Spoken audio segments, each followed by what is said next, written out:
तो question number 1 है, प्रथम अखिल भारतीय समाजवादी युवा कांग्रेस का सभापति कौन था, बताइए। कौन थे प्रथम अखिल भारतीय समाजवादी युवा कांग्रेस के सभापति? ये थे JL नेहरू, पंडित जवाहरलाल नेहरू। तो प्रथम अखिल भारतीय समाजवादी युवा कांग्रेस कोलकाता में 27 दिसंबर 1928 को संपन्न हुई थी। इस कांग्रेस की अध्यक्षता पंडित JL नेहरू ने की थी। क्वेश्चन नंबर 2 है, भारतीय किसान यूनियन की स्थापना की गई थी, कब की गई थी? 1975, 1980, 1986 या 1990? कब की गई थी भारतीय किसान यूनियन की स्थापना? ये की गई थी 1986, 1986 में। तो भारतीय किसान यूनियन BKU की स्थापना स्वर्गीय महेंद्र सिंह टिकैत द्वारा 17 अक्टूबर 1986 को एक गैर राजनीतिक संगठन के रूप में की गई थी।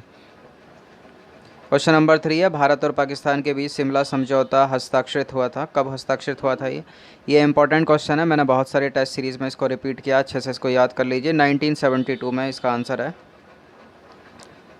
तो 1971 के भारत पाक युद्ध और बांग्लादेश की स्वतंत्रता के बाद इंदिरा गांधी और पाकिस्तान के नवनिर्वाचित प्रधानमंत्री, जिनका नाम था जुल्फ़िकार अली भुट्टो, के बीच एक सम्मेलन जून 1972 में शिमला में हुआ था।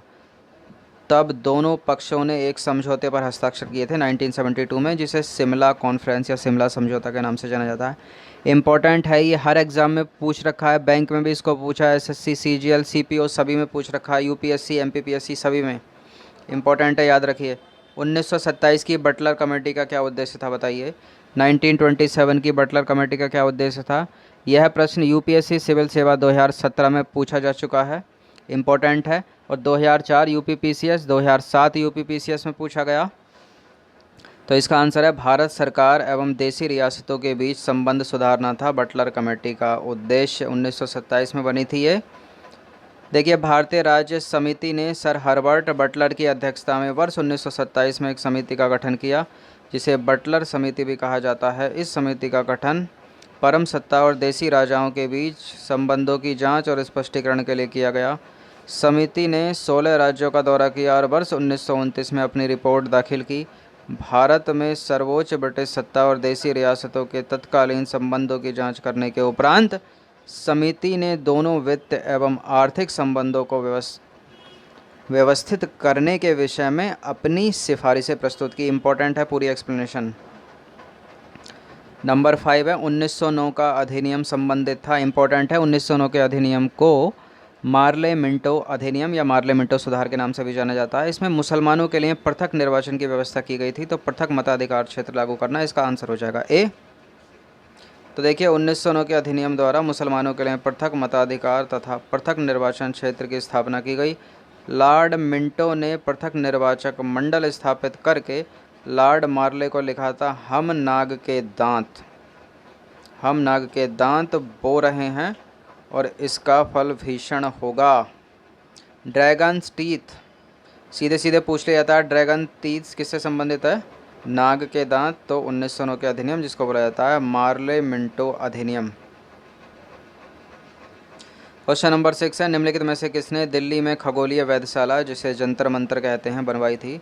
किसने बनवाई थी? इंपॉर्टेंट है ये, जयसिंह दुत्ते ने बनवाई थी। SSC में बहुत बार पूछा है इसको। तो जयसिंह दुत्ते ने दिल्ली में खगोलीय वेधशाला जंतर मंतर बनवाई थी। इसने दिल्ली के अतिरिक्त उज्जैन में भी, मथुरा में भी, बनारस में भी और जयपुर में भी वेधशाला बनवाई। इंपॉर्टेंट है, सबको याद रखिए। जंतर मंतर वेधशाला जो है दिल्ली में तो है ही है, इसके अलावा कहाँ पर? उज्जैन में है, जयपुर में है, मथुरा में, बनारस में। स्टेटमेंट बनाकर भी प्रश्न कर लेगा कि निम्नलिखित में से कहाँ पर जंतर मंतर वेधशाला नहीं है। पहला ऑप्शन होगा उज्जैन, दूसरा मथुरा, तीसरा बनारस और चौथे में होगा लखनऊ। तो लखनऊ में नहीं है, 5 जगह है, उज्जैन में, मथुरा में, बनारस में, जयपुर में और दिल्ली में, याद रखिए इसको। क्वेश्चन नंबर 7 है, अंतिम मुगल सम्राट बहादुर शाह था, उसके पिता का नाम क्या था, बताइए।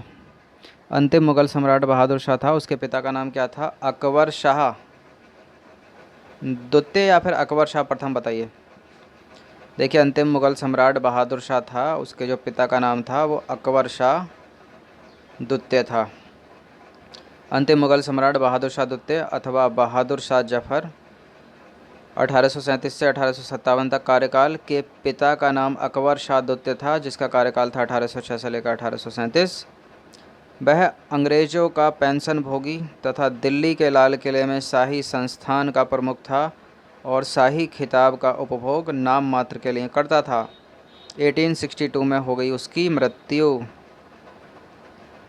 देखिए, जितनी इम्पोर्टेंट ये जो क्वेश्चंस होते हैं उससे कहीं ज़्यादा इम्पोर्टेंट है ये एक्सप्लेनेशन। इसको अच्छे से पढ़ना क्योंकि इसके अलग से प्रश्न बनाएगा एग्जामिनर।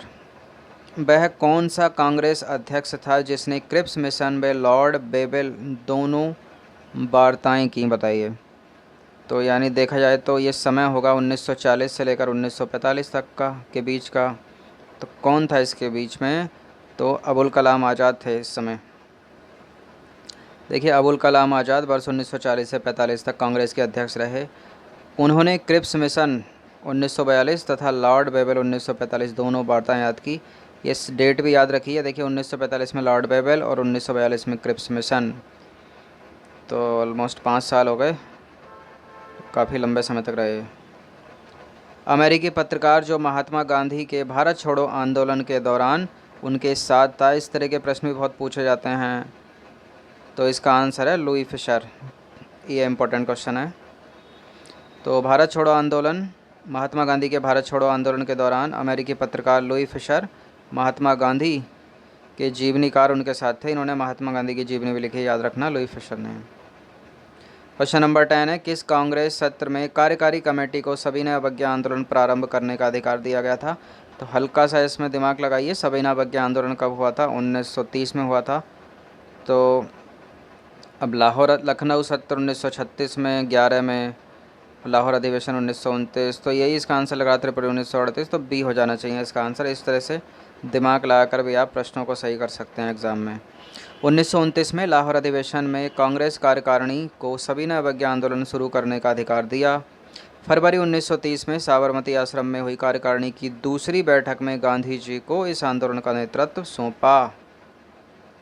क्वेश्चन नंबर 11 है, नेहरू ने संविधान सभा के समक्ष उद्देश्य प्रस्ताव कब रखा था? तो 1946 में रखा था ये। तो आंसर इसका हो जाना चाहिए 13 दिसंबर 1946। देखिए, 13 दिसंबर 1946 को जवाहरलाल नेहरू ने उद्देश्य प्रस्ताव रखा जिसमें स्वतंत्र भारत के संविधान के मूल आदर्शों की रूपरेखा प्रस्तुत की गई थी। इसमें भारत को एक स्वतंत्र संप्रभु गणराज्य घोषित किया गया था। क्वेश्चन नंबर 12 है, 2 सितंबर 1946 में गठित कांग्रेस की अंतिम सरकार में नेहरू को कौन सा पद प्रदान किया गया था? तो उपराष्ट्रपति थे ये।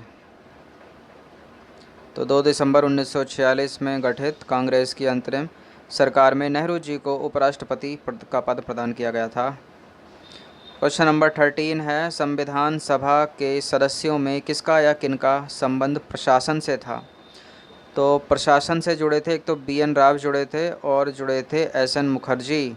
राजेंद्र प्रसाद नहीं थे। इसका आंसर हो जाएगा 2 और 3, दूसरा और तीसरा ओनली।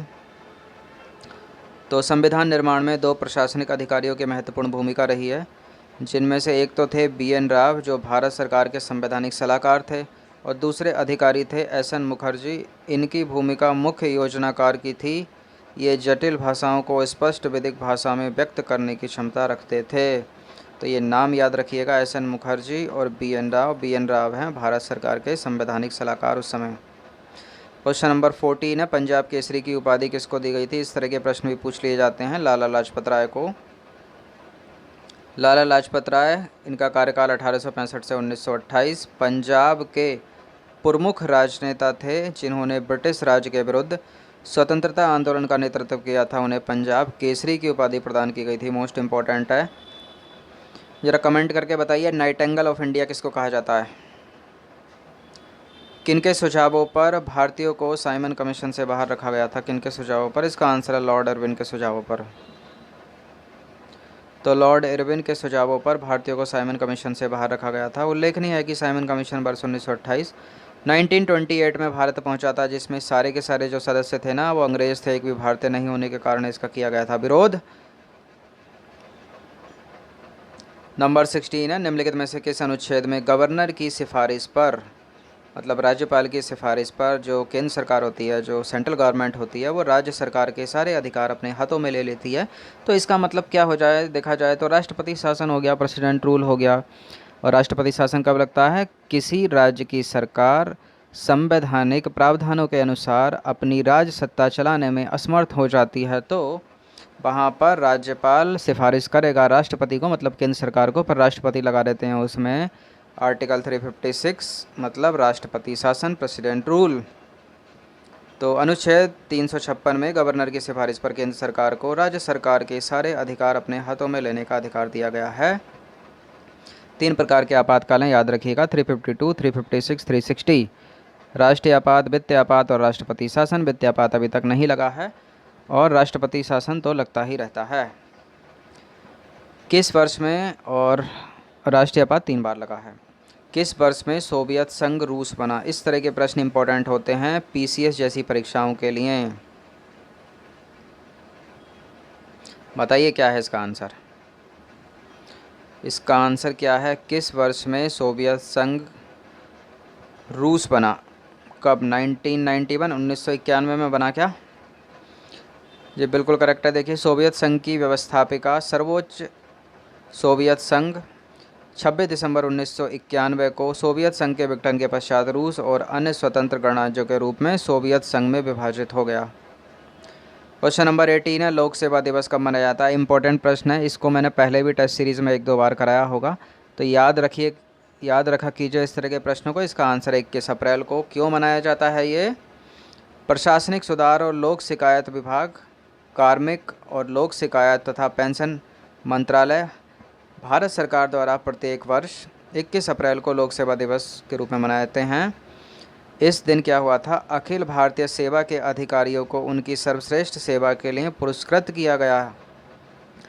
यह पुरस्कार उन्हें नागरिकों को उत्तम सेवाएं प्रदान करने के लिए दिया जाता है, इसलिए।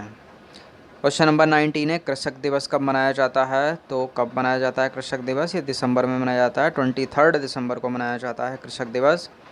भारत के भूतपूर्व प्रधानमंत्री जिनका नाम था स्वर्गीय चौधरी चरण सिंह की स्मृति में प्रतिवर्ष 23 दिसंबर को कृषक दिवस के रूप में मनाते हैं। इनका नाम याद रखिएगा, चौधरी चरण सिंह। कौन है ये? भारत के भूतपूर्व प्रधानमंत्री। कब है इनकी पुण्यतिथि? 23 दिसंबर को। क्वेश्चन नंबर 20 है, अंतिम प्रश्न है इस टेस्ट सीरीज़ का, इस टेस्ट का। चीन ने तिब्बत पर कब्जा कब किया? बताइए। चीन ने तिब्बत पर कब्जा कब किया? 1959 में किया या 1961 में किया, 1962 में किया, 1960 में किया? इंपॉर्टेंट है इस तरह का प्रश्न। चीन ने तिब्बत पर कब्जा कब किया? ये किया है 1959 को। चीन ने तिब्बत पर 1959 में कब्जा किया था। 1959 में तिब्बत की स्वायत्तता समाप्त हो गई थी।